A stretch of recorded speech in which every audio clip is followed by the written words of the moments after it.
going to show you how you can dual and WinRAR on your computer. The first thing we must do is go to search for WinRAR in your favorite browser, and we are going to go to where it say automatically download application. This is the first options. The application, the page you will find if your operating system is 64 or 37 bits, and then it will give you the best dual option.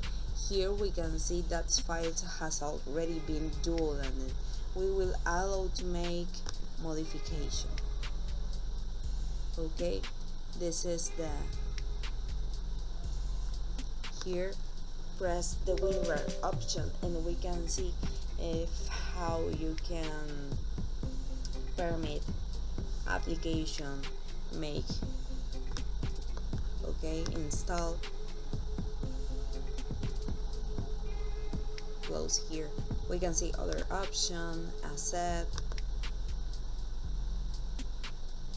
Okay,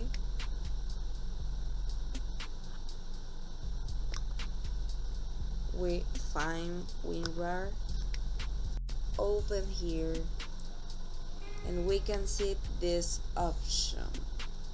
Okay, WinRAR is free for the normal people, personal